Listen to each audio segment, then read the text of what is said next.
All right. Sorry, we got to chunk this into two. The video was cutting out the slideshow. So next is our transportation policy. As you can see here, students must ride two-way events on the bus. After an event, you're allowed to ride home with your parents, but you need to make sure that you sign out. So parents, you have to sign your child out before they can leave with you. Once you've signed them out, it's your responsibility. They can, do whatever they want. You can sign them out and have them ride home with somebody else if they're going to ride home with friends, but they have to be signed out by a parent after an event. Grandparent, sibling, friend, anybody else that has to be approved ahead of time. You cannot, a student cannot go home with anybody other than their parents unless there was some extenuating circumstance that was, again, approved ahead of time. So we just need to make sure we're being really diligent on that and following those expectations. Next, we have sportsmanship. Again, we just want to, as we look at this, be the absolute best we can be on the court, on the field, whatever it is. We are just representing Logan, ourselves, our families in a really, really high positive light. And if we win a big contest, we're not out there celebrating and being cocky and obnoxious about it. We celebrate in the locker room with our teammates. That's where we have our fun. The same thing. If we lose a tough game, we're not pouting. We're not throwing a fit out there. We can go into the locker room and pout. But we're representing ourselves at a really high level. Next, social media. Again, we've hit on this. Social media is a big issue now with all the negativity out there. So everything we're posting, everything we're saying online, there's always a trail. You're never going to be able to get rid of it. So if you think about it, if you're ready to say something, just to vent, just think it's going to be out there. What are other people going to think of that? How does it put your family, Logan, yourself, how does it make you look? So parents, students, everybody, we need to be conscious of what we're doing in terms of social media, making sure that we're making good choices with that. Next, chain of communication or chain of command. Student athletes should always be talking to their coaches when they have issues.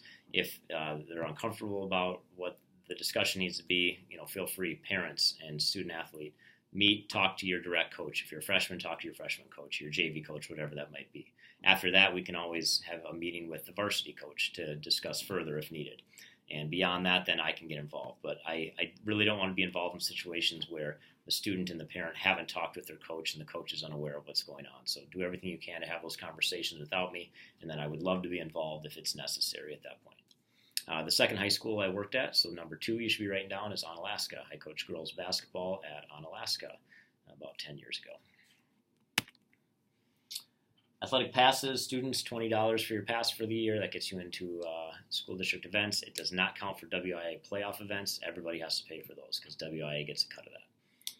Adults, $45 for 10 events. It's a punch card. And then you can buy family passes for $150 for the school year as well. We will sell those during registration, and you can buy them in my office. Next, we have grades. In order to be eligible, you need to have, you can have 1 F. You cannot have 2 failures. You need to have a GPA of 1.5 or higher. We check that at the end of the quarter. We check it at the end of the semester. So obviously that's going to get checked 4 times a year. If you're incoming into fall and you are not eligible, you have eligibility issues because you have too many failures. You're going to miss 21 consecutive days from your first game. During the school year, that changes a little bit. It's 15 school days that you are out. At the end of that suspension, we check your grades. If you're passing everything, you're back. If you're not passing everything, we just sit and wait till you are. And once you have all passing grades, then you're back in. Code violations, if you get caught drinking, doing drugs, something along those lines, if it's alcohol or drug related, you will serve a suspension. The first time, it's 50% of the whatever your next season is. Second time you get caught, it's 100% of the season. Third time you get caught, it's a full calendar year. Big thing with this is make smart choices. Don't put yourself in that situation. Just have a higher standard for yourself than that. It doesn't need to be a part of your life at this point as a high school student athlete. If you do self-report, if you are honest about what happened and you tell us within 3 days, you can have that reduced to 20% suspension for the season. And that's the big thing. If you make a mistake, are you willing to correct it, learn from it? If you are, we appreciate that instead of trying to hide it. So for tobacco code violations, you can see it's a little different. Every time you get caught for smoking tobacco, chewing, vaping is a tobacco product. If that happens, it's a 1-game suspension first time, 2 game second time, 3 game second, or 3 game third time. It just keeps going on and on and on. And if you are at an event and you don't leave immediately and there's illegal stuff going on and we find out that you were there, it's a 1-game suspension every time. So if you're at a party or you're at somebody's house and they pull out something illegal, just leave. Get out of there right away. They're not doing you any favors. That's the best choice you can make. Performance-enhancing drugs, there's a small list. Again, you're not going to have this, but I have a little yellow card if you want to stop in my office and get it. One side has all the things that are illegal, steroids, anabolic steroids, it lists all of that. The second side has things that are not recommended by the WIA. That means that you can take them if you are okay with them and your parents are okay with you taking them. So parents, have those conversations with your kids. These are things like energy drinks, whey protein, those types of substances that are sold at Quick Trip potentially. And we know that students might take those, but we also want families to talk about that and make sure it's something you agree on as a family. Third high school I worked at in this area, I student taught at Central High School. So I student taught there, never coached there. Attendance. If you're unexcused for any part of the day, you're going to miss the next game or event that you would participate in. So make sure you're at school, make sure you're diligent in being there all the time, because any unexcused absence will count towards a suspension for your next game. You have to be in school half the day. So if you have a doctor's appointment and it lasts a couple hours and then you're back, that's fine. You're going to be okay. But if you have a full day of whatever it is, it's not school related. If it's an appointment, if it's something else, full day, you cannot play or participate in an event that night. So make sure you're conscious of that. Obviously, there's extenuating circumstances for things like funerals or other situations that might pop up. Always contact me ahead of time and we can get approval for that. But if it's just, hey, I was just out shopping with my mom, she excused me, but I was gone until 7th period, you're not going to be able to play that night. We're not going to allow you to be a participant.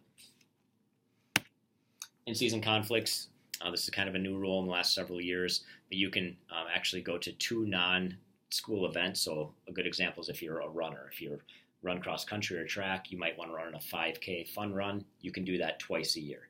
If you're a basketball player and you want to play in some all-star tournament out in California, if your coach approves it, if I approve it, your parents approve it, you could do up to 2 of those a year. So this is a fairly new rule, but it has to be approved ahead of time. So parents, contact me if there's anything like this that's going to happen. So if you know of something that would happen outside of the regular season for your child, contact me and I will give approval if it's something the coaches are okay with, and you can do that twice a year.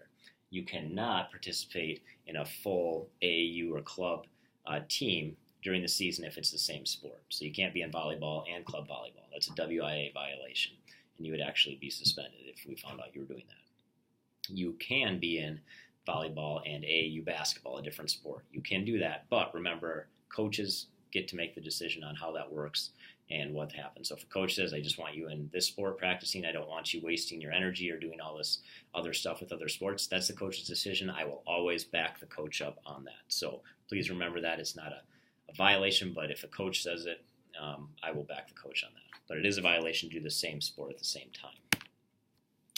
So that's it. You made it through the last 3 schools. Obviously, you're not here, so we don't need to worry about this. The last 3 schools that I worked at were Canyon City High School in Colorado. Canyon City is actually spelled C-A-N-O-N. Looks like Cannon City. And I coached track there. I was a PE teacher. Coached a little bit of football, too. I was also number 5 that you should write down, West Salem. I was the West Salem athletic director for 3 years. And the last one, you should know already, is Logan High School, the best one of all of them. So very thankful again to be here. Thank you for watching this.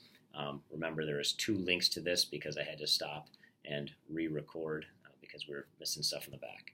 So 1 through 6, you should have Holman, Onalaska Central, Canyon City High School, West Salem, Logan. Send that back to me to prove that you watched this video, and you'll be good to go. Thank you.